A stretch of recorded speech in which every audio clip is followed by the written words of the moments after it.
Man to man, combat hand to hand, hands locked, ready for the last stand, elbow drops, kicks fade bang. If I connect you, levitate, better settle mate, lights out, knocked out by the heavyweight. This is Toby from Heavyweight MMA. Lucky today to be with Josh Tonna, very well-known Muay Thai kickboxer from Australia. Man, just looking through your record, and it says you have over 50 fights and over 30 wins, man. Do you have a good exact record of what you've done in your career? I've had 51 fights, and I think it's either 34 or 35 wins. That's awesome. Yeah. That's a pretty high record for our country, right? So you must be up there with the best of them at the moment. I'm a bit modest, man. I don't think so. I'm just trying my best, trying to get up there, but I don't think I'm there yet. Man, and 51 fights. So where have those fights taken place mostly, bro? I know now you obviously with one championship. I've seen you've had some other fights with Rebellion, Yokow, K1, etc. What sort of promotions have you worked with over that career? Well, when I first started, I fought a lot in Canberra. That's where I live. There was a promoter named Nick Butos, and he worked with our gym when I first started. It was Bulldog. So I had like maybe 15, 20 fights in Canberra, maybe like in Sydney and stuff. And then, slowly started getting out to all around Australia. I fought in Queensland a couple of times, fought in Melbourne a lot on Rebellion. And what was the other shows I fought there? Capital Punishment, another show as well you're on? Capital Punishment was the one in Canberra. Yep. That promoted a guy called Ben Edwards. I don't know if you know him. Yeah, of course. Very famous at a place and time. He was very famous, right? Like in Australia, on the Australian scene. It's funny actually, because I saw him fight when I was kind of at the end of fighting. He was kind of at the beginning of fighting. I remember seeing him fight like a very early fight in I think it was Belmore or Bankstown or something, and he just looked really good. And I said to someone, he looks good, man. Just a good base and good balance, like to deliver that power. And that's what he became known for, right? Like KOing everyone. Man, he smashed everyone. We were trained at the same gym, Ben and I, and always had him to look up to and set an example for me. I always wanted to try and get where he went, because he got to fight a lot overseas. He fought in the K1 a couple times and in Glory. And he was the first person I actually watched. He fought John Hopewadi. Yeah. That was the first show. That was an awesome fight, man. These guys just ran into each other. Like it was unreal. Yeah.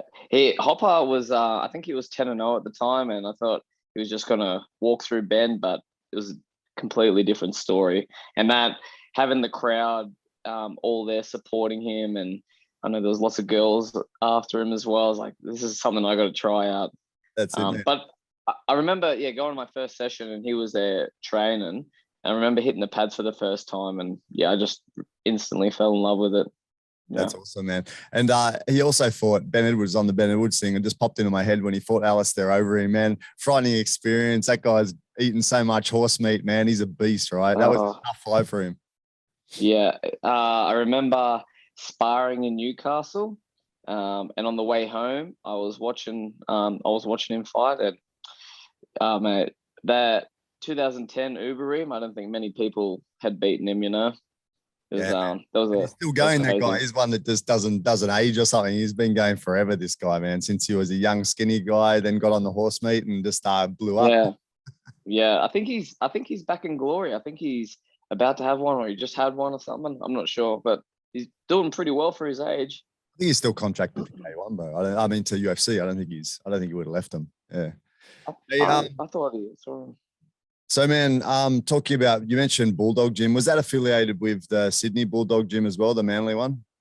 Yeah, with Nick Stone. Yeah. So my original trainer, John Varon, had done some training with him, and he asked if he could take it back to Canberra. I'm not sure of the dates, maybe like 2004, 2005. And I started with them in 2007. Yeah. Awesome. Hey, on the Canberra scene, I remember, again, looking back when I was sort of competing a long time ago, there was a gym called Phoenix Gym. Is that gym still around or no? Yeah, it's still going. Yeah. I think they're Canberra's like longest running gym, maybe like 20 years. And that's where my boss and trainer now, Kieren, came from. He he started there. So yeah, they're still going. I was listening to a couple of your podcasts together with Kieren and looked at a couple of videos and that, and it's good to get you by yourself, bro. He gets a bit overpowering. I thought it's better just get you, man. You won't get overpowered. Yeah. Kieren likes to talk a lot, right? Yeah, when he's talking, I just I like to listen to him, and he's got a lot of good things to say. That's it, man. So your achievements, man, what would you say your key achievements over your career, man? Obviously, you've had some amazing fights. You've had some, I saw you won that ISKA K1 World Championship, WMC Intercontinental Championship. You've had some big fights in ONE FC. What are the key standouts for you? I would say getting that ISKA belt was really good. I worked a long time to get there. Nick and Capital Punishment worked with ISKA, so I worked my way up the rankings to get that, and that got me a shot into fight in the K1 World GP back in, I think it was 2016, and that's all I ever wanted to do was just have a fight in K1. In 2008 there was a youth trial to go fight on the undercard in Japan on the K1 circuit, and I went up there, and man, I only had 2 fights, and I sparred with a guy called Tomahawk. He was killing it at the time and just flogged me. And I was like, do I really want to do this? Like, he was good. So yeah, fighting for that belt, and the WMC belt was good. Getting contract with ONE was probably my biggest achievement. And also, yeah, trying to all these years try to get to K1, and I got a shot, and that was good too. That's awesome, man. K1 Max, I was always a big fan of K1 Max. Some of the lighter fighters, a couple of the Aussies went over and had a crack over at that as well. Ian Schaffer, Wayne Parr, a few other guys. Yeah. How was that, the K1 experience when you went? Was it as big as it used to be? Because in the old days, it was like the biggest thing in the world, really. And then I think it eased off in popularity. How was it when you went over there? Was it a big thing? Yeah, watching back, like watching the Max in the early 2000s, there was like 50 to maybe 80,000 people watching. And I remember, watching Wayne Parr and Zambidis, Sauer, Masato, all these guys. But yeah, it wasn't completely like that anymore. It was like, I think our stadium held 5,000 people. It was packed, and it was a cool experience, but not as big. But the competition, certainly what I was fighting, was a little bit different. They were good, man. I fought a guy called Taika Ozawa, and he was ranked the 2nd seed in our GP, and he went all the way to fight what's his name, Takaru. And Takaru is the man at the moment. Actually, he's fighting who's he fighting? That other Japanese bloke who fought Mayweather. What's his name? Tension. Yeah, Tension. Yeah, he's fighting Tension soon. Awesome, man. So out of these, obviously you've followed K1 Max from what you're saying, and the guys that are also fighting now. Who do you kind of emulate? I know you mentioned Petrosian before as a guy you sort of emulate, also pretty successful in K1. Who do you kind of emulate? My favorite, and has been for ages, John Wayne. I love him, man. I watched the Contender. That was like sort of the first thing I got into after having a couple sessions. I watched the Contender, and yeah, I just always wanted to be like Wayne. Yeah, that's it, man. And it was interesting to hear you talking, man, because you brought up some names that I really love to listen to as well, like Rogan and Goggins and Jocko and these guys, man. The guys that all have pretty full-on intestinal fortitude. And that's a word that I heard Michael Chiavello talking about you. He said, you're all intestinal fortitude. And that's what these guys are too, bro. So I think that's why you're kind of drawn to them, man, that, these guys are pushing to the boundaries, and they got that mental strength to keep pushing through things, man. And that's what you obviously have as well. Yeah. Yeah, man. My strength coach is, he's the ex-army guy, and he sort of got me onto Goggins. It was only a few years ago. I bought his book, The Can't Hurt Me. I bought it on Christmas Day, and then on Boxing Day, I'd never run more than 20 Ks. Boxing Day, man, I ran a marathon. I was so jacked. And then I just sort of done my own research on these type of guys and how their mindset is. And it really works. If you believe in it and you push hard, like you can achieve amazing things. Yeah, man, it's funny, right? Like I never ran more than like 10Ks really, like in general, just no need to, right? And then you just listen to these guys, and if you've got a relatively okay base, you know, you can push yourself so hard. And I went from thinking 10Ks is like a long way, and now like 40Ks is not a long way. I reckon I could do a marathon anytime. Like I actually did it, and I'm the same as you. That's what I wonder, how many people around the world have just listened to Goggins and gone, I can fucking run like crazy and just like run out like Forrest Gump and just take into the roads. Cause I did the same thing, man. I listened to him all the time. And then one day I just finished work and thought, I feel like running a long distance today. And I ran fucking 42 Ks too. And I just something to do after work. And I'm finishing, it was like 40 Ks and running back. I get a call, I pull out my phone, I answer. It's the boss saying, we've got an urgent thing you got to attend to. I'm like, fuck, I just ran fucking a marathon. I got to go do this thing, and I had to attend this urgent thing. But yeah, it's crazy, man. These guys have a way of motivating you, you know, just by talking about what they've done and what they do and how you can push through adversity, right?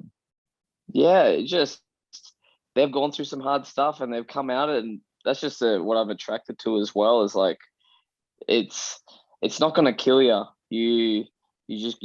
Anyone can run these distances. It's just up to you if you want to try it, you know? Yeah, that's it. It's crazy. And you also mentioned that Goggins challenge, right? The 4 miles every 4 hours for 48 hours. I actually did that one as well, but I pushed it up a little bit more just to even it up to 100 Ks rather than it's like 80 something, right? But I pushed it up a little bit just because I wanted that as the goal. But that's a fun little thing to do, eh? Yeah. When we did it during the lockdown, our first lockdown we had, it was just something for us to do. And I think as my coach told me to get onto it, just, yeah, get some good old fashioned mind callousing. That's it. You mentioned the discipline, like it's just discipline and making yourself get up even though you're tired. It's not like that one's not as much of a challenge, I would say, as running like 40 kilometers flat out, but it's a discipline of not getting enough sleep, maybe, you know, not fueling up enough, or you've got to keep doing it, right, for a long period of time. It's definitely the sleep that affects you. It's like, yeah, the distances, because you don't really, I wasn't really running that fast, but it was like having to constantly get up and not eat as much, you know. That's what I found the hardest. Yeah, man. And one just point I heard Kieren talking about, saying that the Thai style of running like too long and slow, it's not like beneficial for the game. There's a lot of things. I listen to different people, and there's different thoughts on the old distance running, man. And obviously, you know, a fight isn't a distance run, but there's something beneficial for not everyone, for a lot of people, about you know, that hardening of the mind, the callousing of the mind, like you mentioned. Cheeto Vera, you know, this guy from UFC, I just listened to his podcast recently on Joe Rogan, and he was talking about it, like how he loves the long runs, that it gives him that downtime to think, and he really like benefits from it. And I always felt like the long runs benefit me too, whether it's you know, maybe it's not a direct benefit as in physically it doesn't emulate a fight or anything unless you build it into the jog, make some sprints, etc. But it does another thing to you, which is that callousing of the mind, making you feel a bit tougher, but giving you some time to think and strategize as well. Yeah, I agree with that, man. I always go over the fight in my head and talk some like positive sort of mantras as I'm going. But I think it works in my favor in the way I fight as well, because I start fairly slow and sort of just build into it. And for most part, like, it does affect my opponent when you just constantly pushing them and they can't really keep up. Some guys that, like, I mean, Same was a bit different, but some guys, like, they found it really hard to keep up with my pace. So that's why I like to do these long runs. Yeah, man. And yeah, obviously a fight isn't just a fight too, right? A fight isn't just when you're in the ring. It starts beforehand mentally and everything. So yeah, you know, a long distance run's kind of like that, the long slog, right? And a fight isn't just the preparation and jumping in straight in the ring. It's like leading up to it. Like, your mind's got to be strong and get through all the thinking and negative thoughts, etc. Right? So it's kind of relative in that way too. Yeah. Yeah, for sure. You get up and run and you're training, but you're always thinking about, like, thinking positive as you're going, you know. So I agree. That's it, man. So looking back a long way, when you started, I heard you mentioned that you started properly training after a bullying incident at a party. Could you talk about what was that incident? It was so embarrassing. I think it was like a mention it. You just said there was a bullying incident. I want to know what it was. it was an after formal party, I think. And I remember going, and there was just fights like every 5 minutes, and I was happy just to watch it from the outside. But then this one sort of feral guy picked on me, and I was really intimidated and really scared. I didn't like it. I said, "Man, I don't want to fight," and he kept sort of provoking me, and I just hid behind this girl that was there. She was a year below me as well. Wow. And I just said, "Oh man, can you stop this fight?" And she did, and like he sort of felt sorry for me and apologized. And he come back again like 20 minutes later. I know he must have just been really blind or something. And then I just said, I'm walking away. I'm getting out of here. And then I told my old man, and he said maybe you should do some martial arts. And that's sort of how it started, really. And then how did you kick off from the training, man? Did you go straight to Bulldog Gym, or you go to somewhere else, or how did it start? No, it was straight to Bulldog. I'm not sure like the timeline between from then to when I started training, but it was about 6 months from my first session to my first fight. Fell in love with it. And I watched Edwards. I think it was like 2 or 3 months after, and I just hassled my coach like every week. When can I have a fight? I want to have a fight. And 6 months is not much time. He's like, "Oh, I don't think you're ready yet." But I kept working hard and would show up all the time and did extra stuff. And I think he saw something in me. So we had to go. And then, man, my first fight was at 65 kilos. I fought a guy who was 6'3". He weighed in like the normal 24 hours, but I for some reason, couldn't make the weigh-in. So I had to weigh in an hour before, but I was much lighter than he was. So I had to put like keys, like phone, all this stuff in my pockets just to make the division. But man, I had such a blast, and I beat him. It was good. And then from then on in, just I haven't looked back. Love training. That was at 65 kilos and he's 6'3". Yeah, it was a string bean. Sure. Yeah. All right, man. That sounds good. Hey, so the common theme I find from quite a few guys that I talk to, successful guys, is they walk in the gym, they get addicted, and then it's just like they can't stop going. Like every day, it's just like, I got to be there. I got to learn. I got to get better. Is that your feeling as well? Yeah, for sure. There's been times when like I've been injured or I've been unmotivated, but like sort of they're the times that count, right? That's like what separates you from many things, like someone who is just having fun and wants to fight, and then someone who's a fighter and wants to be a champion, and someone who wants to be a world champion. Like those are the things that very important, is to always show up even when you don't want to. That's it. And what is your goal, man? Your overall goal from when you walked in? Did you just want to fight and then, I might have a chance to get a title, or I might have a chance to fight pro? Like, how did your thinking go and your goal setting go in the process? It's maybe hard to remember, but I always wanted to have one fight. And it sort of evolved, I guess, as I've been going. I wrote down that I wanted to be a world champion. I wrote it like a positive mantra that I would look at. And yeah, just each fight just gets different. You know, maybe you want to improve on one thing, or maybe you want to have 10 fights. Like it's sort of just all mixed together. But I always wanted to fight K1. That was like a big goal. Always wanted to be a world champion. I did want to fight like on Glory and Bellator Kickboxing, like all these big ones. And then when one came around, that's what I wanted to. That was the pinnacle, you know, fighting on that. So I remember messaging Chevella, just saying like, "Man, can I have it go, and I'll pay my own way." Like, I'm sure lots of guys who are hungry will do that. And he said, "Oh, we're not really like interested at the moment. There's no division really happening at the moment, and but we'll get back to you." And then he messaged me a few months later, which was very surprising. I was pumped, man. That's good, man. So when you started out, like you said, your aim was K1. So your style was more kickboxing based then, is that correct? Yeah, the gym we were at, they said it was like Muay Thai, but it was more like a mix between kickboxing and Muay Thai. Yeah. John never really had a very strong Muay Thai base or influence. It was sort of almost like centered around Ben Edwards, and like that's where I wanted to do what he was doing.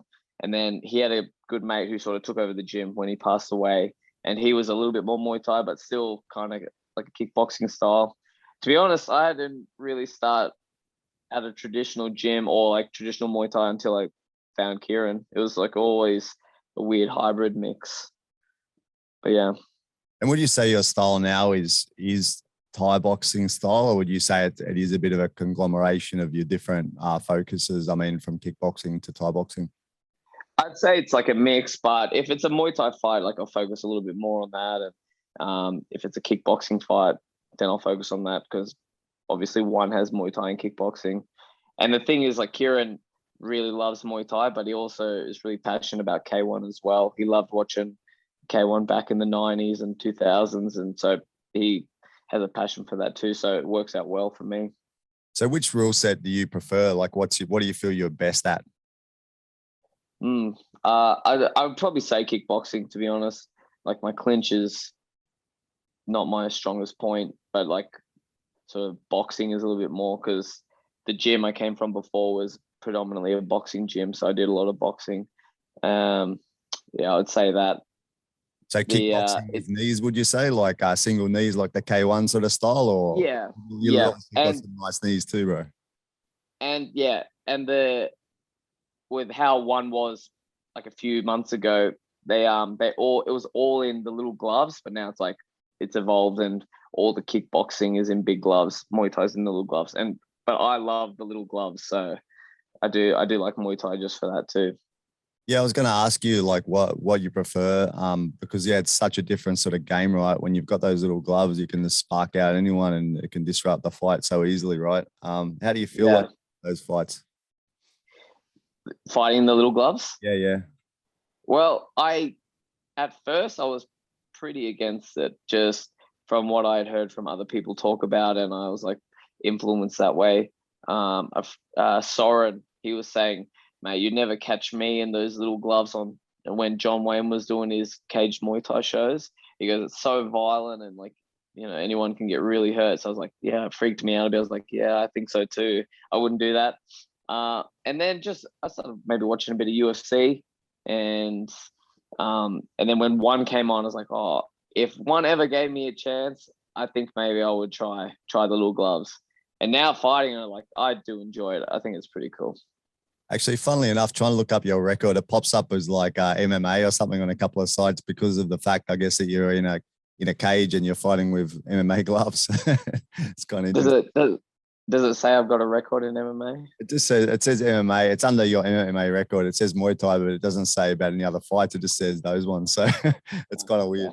Hey, on those, I saw you fighting a couple of guys. Obviously, Andy Howsam was kind of a good win man. Like Andy's a very experienced veteran, has got great skills, like all around, tricky guy, right? And you managed to take him out with that nice high knee on the chin. Yeah, that fight feel. That was insane. It was like the best preparation I've had, and it was straight off the Morimoto win. I was interviewed by Misha Tate, and just some typical questions. And the last one, she said, "Oh, like, who do you want to fight next?"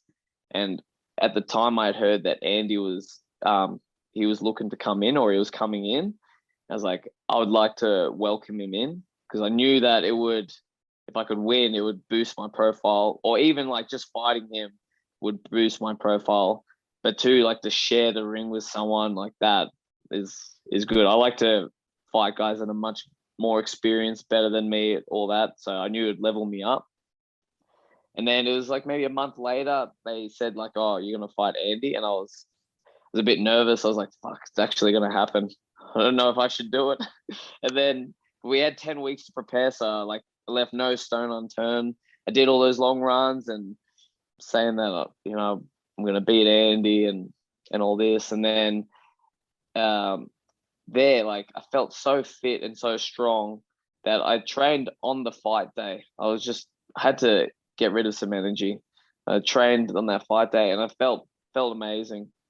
I always get these really bad nerves, but I knew like it was okay. It's just how it's supposed to be. And I like to, with when I get nervous, I like to do a bit of Wim Hof breathing and stuff. And I found that from Andy and Liam, so I stole that off them.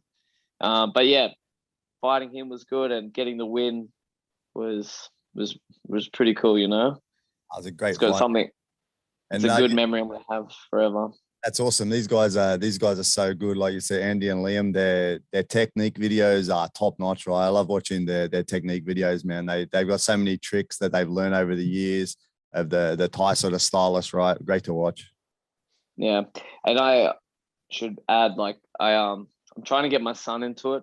I don't think he wants to fight, but I'm like trying to get him to watch it. And a few weeks before we were leaving, he said, "Oh, can I come watch?" So I said, yeah. Like, so I brought him over and he got to watch me fight. And I think he watched me fight in Japan. But this was like the second proper fight he got to watch. And like, he was only 3 when he came to K1. So he was a bit more awake and he was really excited. So it's cool to share that memory with him. You know, we'll live with that forever. For sure. How old's he when he watched, man, that fight? I think he was 7 at the time.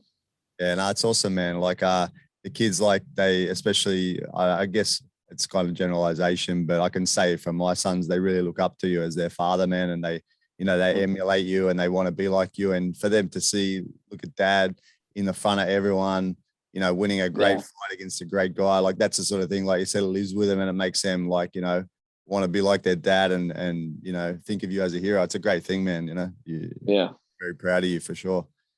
Yeah. Hey man, so you mentioned about getting scared in the fight and fear, and how do you psychologically prepare yourself, man? Because, you know, at your level, you're fighting, everyone you fight is a killer, man. Everyone has the ability to hurt you, and it's not an easy thing to do, to get up there. You're fighting with small gloves at times. You're fighting, you know, full Thai rules at times. How do you do it, man? How do you get your head around it all?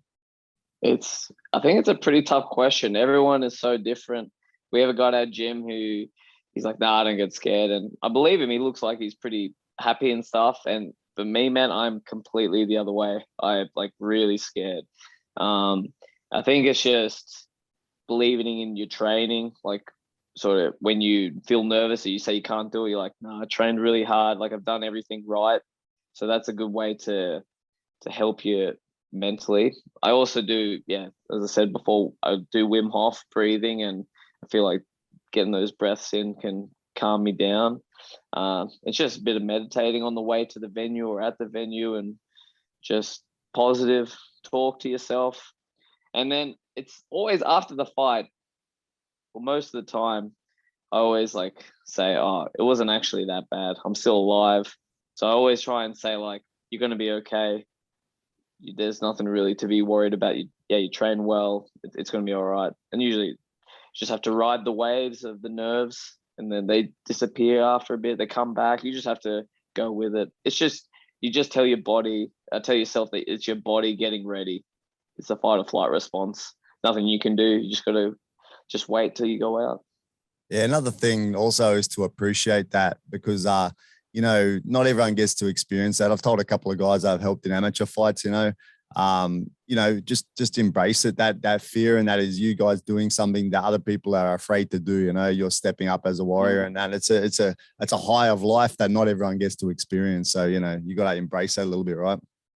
I'm gonna steal it. That's cool, man. Yeah, I like that. And talking about breathing, man, like a lot of the MMA fighters, I don't know if you follow any of the MMA guys from New Zealand, CKB and that. These guys are right into breathing exercises now. Do you know these guys? Is that Jason Studdy? I know Israel Adesanya and Dan Hooker and these guys fighting in UFC. Do you know them? Yeah. I've trained a little bit with Dan. I'm not sure. I didn't know that they were into breathing and stuff, but it definitely helps. Yeah, man. I recommend that you have it, because you're just mentioning about it. You should have a look into a guy called Dave Wood. He's got a couple of podcasts now, and it's really interesting, man. It's like he's really scientific approach to it, and some of his fighters, you can really see the difference it's making in their fighting, and it's about breath control and, you know, regulating your breath while you're actually fighting. Even they say these different gears of breathing and whatever. But I had him on for a chat one day. But yeah, I'll send you a link and just have a look, because you mentioned breathing. You seem interested in Wim Hof, etc. It's a really interesting phenomenon. I think from what he's saying, it's something that's going to be more and more popular ongoing as part of people's training. Yeah, well, I mean, one like physical thing, like if you breathe through your mouth, like it leaves your jaw open. So like if you get hit while your mouth's open, you know, you're more vulnerable. So it's better to breathe through your nose. But yeah, that's interesting. All mine has just been just before the fight. So it'd be cool to try and experiment with doing it during a fight. Like I tried during training or running, just doing the nose breathing. But I think it'll be quite difficult, and like you'd have to really train it if you want to try to do it during your fight. Yeah. This guy can explain it so much better than me, but he mentioned exactly what you're saying about breathing through the nose, the benefits of nose breathing. And you can see, I don't know if you've heard of Brad Riddell. You must have heard of him. He was a kickboxer too. Yeah. Brad Riddell is the one that they mention a lot in one of the interviews I was listening to. And they say he's one of the guys that's really embraced it. And you can watch him. You watch him in his fights, the concentrated breathing and his output is so good that I think it definitely seems to speak, volumes about this breath training. And you see videos of these guys too. They're doing some cool things like underwater, exercises underwater, running with weights and staying underwater and doing lots of different things that sound like, kind of new age, right? Things that people don't really do. I love that, man. Watching, it was when Liam went onto the Rogan podcast, him and Vinny Shawman, and they were talking about Wim Hof. And yeah, I was like, who's this Wim Hof? And I tried it, man, and I felt really good. And like yourself, it's like hard to explain. I feel really dumb trying to explain it, but I know it makes me feel really good. So that's why I do it and calms my anxiety. So I try and do it all the time, and I like cold showers and all that stuff. Yeah, that's what I was going to ask you too. After you mentioned Wim Hof, do you do much of the recovery side? And obviously, being a Joe Rogan fan and whatever, you probably touched on sauna and that too. I love sauna. I haven't had a chance over here where I am to do ice baths. There's not so many. It's not really easy to do over here. But you do those things, man? Not as much sauna, but I try. Like I'll definitely have a cold shower every morning, and I've got a portable sort of pool that I fill up with ice every now and then. Yeah, man, it feels good. That's it. And what else do you do for your rest and recovery, man? Do you focus on things like sleep or any other things? I don't really focus on it too much, man. All my life is just revolved around Muay Thai, and so my family gets sick of it, my wife especially. So any like downtime I have, I'm just hanging out with them, and that makes me happy just to hang out with them. So I'm always hanging out with them or doing chores or something to help her out, because she takes a lot of the family stuff on, like taking the kids to school or picking them up, or if I can't do it, like my job is very demanding because I coach a lot as well. So like I work as a coach, but when I'm training especially for a fight, she is unbelievable. She helps me with everything. And you need that, right? Like the life of a fighter that's working towards those sort of championship goals. It's kind of a selfish one in a way. You need to be selfish, and you need to sacrifice things, right? You can't do it any other way. This is actually the words coming out of my mouth are words of, Larry Papadopoulos? You heard of him before? He's a good coach in Sydney. He's an old MMA fighter turned coach. He just mentioned the other day on a podcast I did talking about sacrifice is one of the biggest attributes of someone that's going to be a champion. Yeah. Well, it's not only like me sacrificing. She has to sacrifice a lot of the time as well. If I have to do something, she has to look after the kids. So it's a bit of a family or group effort, if you will. But man, she's happy to help, and I think she thinks I do well. So if she thought I wasn't doing very well, she'd probably like tell me to pull my head in and get a proper job. That's it, man. That's it. And so I just want to know, man, your training, like how does your basic training go? Probably like now, what sort of training are you doing day to day, week to week? And then how does that change if you have a fight announcement? Well, man, to be honest, like the last year has been a bit difficult. I've been focusing a little bit more on coaching, which I feel like coaching can help you as well. So I've been doing a lot of that, just helping Kieren with the gym. But outside of that, it's just train once a day with Muay Thai. It's either pads or sparring or partner work, whatever he gives us to do. And then when there's a fight coming up, that's twice a day with weights as well. And then because I fight pretty light compared to what I walk around, like a bit of it is like running to burn calories and shed weight as well. Yeah, man, actually just mentioning about the coaching, I read somewhere just like in the last week that coaching is learning twice. It's kind of like you learn it and then you learn it again when you're coaching. So yeah, it definitely helps people in a way. Yeah, for sure. And since being with Kieren, like he's taught me how to coach.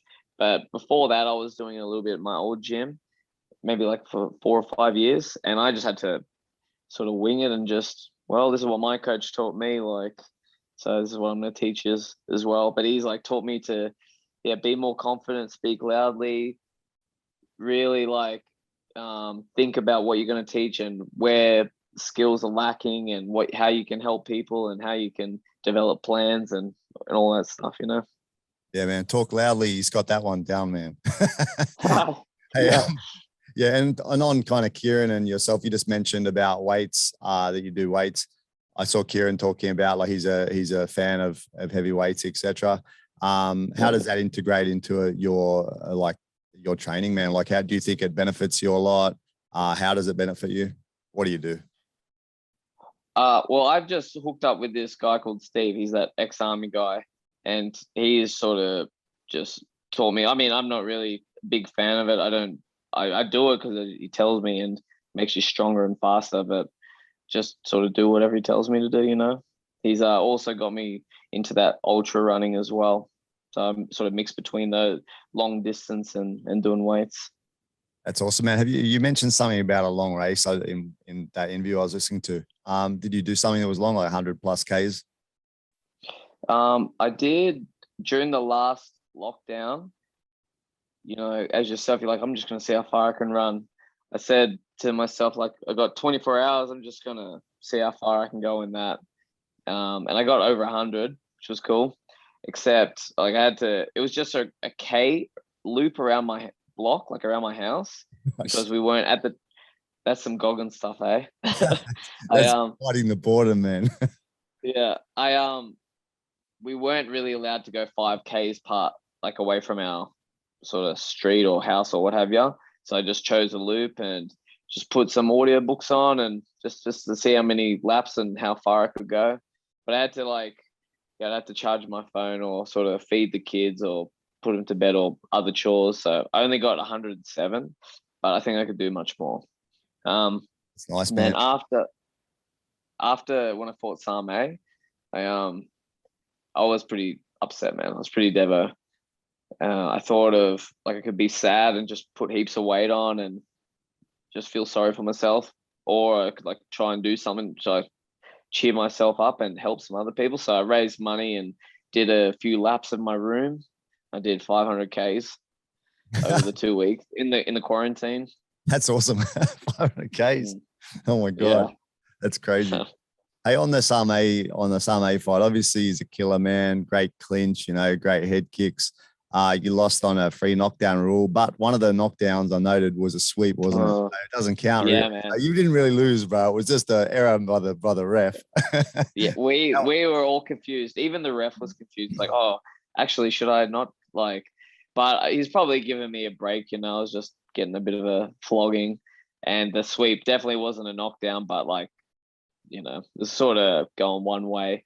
But I looked at Kieren, he's like yelling, and the ref was a bit confused. But man, that was a tough fight. Yeah, and that other one, man, against Mad Dog Morimoto, that was a great fight, man. Like, he was a solid fighter, man. There was great work from both of you, a back and forth fight, man. That was a good one to watch, really. Yeah, man. We I only had a month to prepare. So the Morimoto fight was what started me to go into Muay U. So I had working and training at Stockade. My trainer couldn't make it to the fight. He was overseas. So I asked Kieren, oh, mate, do you want to help me out? We sort of knew each other. We didn't really know each other. Like, we'd followed each other on Instagram, but didn't really know each other that well. And he's like, yeah, I'll come and help you. So went and met him and we trained, and I really enjoyed the session and had some good things to tell me. And he had been watching me, so he knew my style, and it just sort of went from there. We watched old mate Morimoto, he had a good punches and a good high kick, so we sort of worked on that, and we've been developing trying to swap to southpaw, which I think threw him off in the fight, just throwing some knees and left kicks. And he said after the fight, he's like, "Oh, didn't know what to do when you went left-handed. Like the left kick, he couldn't really do much against it." So we tried in the second and third round, especially. Like I would switch to that southpaw stance. Yeah, it's kind of cool. I heard Kieren mention that when he was holding pads for you, noticed that your left knee was really drilling through the pads and your left kick was good. So you started working the southpaw, right? Yeah. I'd done it a little bit before with a friend of mine, but we really focused on that as like a strong point and something to focus on to win the fight. And that's when I fought the Siri in my second fight, and he flogged me in the first round, and then I needed to change something up. So I would try and just left kick, either from southpaw or just like switch kicking, and he had a bit of trouble with that as well. So I think it's something that people find it hard to deal with. Plus also getting flogged by pet arm is like, it actually works pretty well to do. That's awesome, man. It's a great tool to have in the toolbox, right? To be able to switch for different reasons too. Like if you suddenly have an injury in one side of your body, you can shield that side too, right? Yeah, for sure. On that, it pops to my mind about MMA, because that's something that's kind of, comes up a lot now that the good fighters can switch hit. Have you ever thought of MMA, man? I'm assuming you haven't really focused on grappling at all, but have you ever thought of it? Would you ever fight it? I told my wife that I wanted to have a go, maybe my last fight, and she said, "Nah, we worked too hard to get here. You should just try this one." And a few years ago, I did some jiu-jitsu and did a bit of wrestling, but I'm not sure. Maybe if it was like this one like that DJ is doing with Rod Tang, maybe something like that. But I think I'd rather like coach and help other MMA fighters do it. I couldn't imagine getting picked up and slammed down and then like getting hit after. I think it'd just be crazy. I don't know. Maybe if I was a bit younger. To be honest, it depends who you go up against anyway, because you've basically fought close enough to some MMA fights anyway. You've used the small gloves, you've fought in a cage. You could potentially fight someone that's another stand-up MMA fighter anyway, and it just maybe there'd be a bit more difficulty in the clinch and that, but you could probably fight. Like a lot of the fights are just stand-up fights anyway, right? When you're watching UFC. Yeah. Man, I'd never say never. I never wanted to do the MMA gloves, and who knows. Yeah, fighter's a fighter, man. You're up for the challenge, probably. There's some sort of something sick in you that makes you want the challenge. Eventually, you might do it. Yeah, for sure. Hey, man, last question. Obviously interested in knowing what's your plans for 2022. What's your plans for the future? What are your goals? Where are you going from here, bro? Man, I would love another shot. Like the first one's really just to get another fight. It's been like over a year since I fought. I'm supposed to fight in Thailand in February, but like with quarantining and this stuff, like it might just be a little bit difficult. So just to get a fight in 2022 would be good. But I'd love to work my way back up to have another title shot. I plan on just retiring with one. If they don't give me another contract, then I think I'm just going to be done in 5 fights. But who knows? Things can change all the time. But I'd love to just finish off the best I could ever do in one and just finish there. And then I think I'm just going to continue coaching and help Kieren and maybe become a promoter or something. I don't know. Who knows, man? There's lots of avenues you can go down. But the first one is just get a fight. That's it, man. Very difficult these last few years, right? And I hope this year can clear up a bit for you and you can get out there and finish strong in the twilight of your career, man, and achieve those goals. So yeah, good luck with all that, man. And thank you so much, man. I appreciate that you've given me the time to talk, and it's great to hear a bit about your background and your thinking and everything. I like all your thoughts about motivation and it's good to talk to someone that has that sort of intestinal fortitude, man. No, likewise. Thanks for having me on, man. It was a good chat. No problem. Thanks, bro. Take care, and I'll pay attention to your career and maybe interview at a later stage, bro. Love it, mate. Thanks.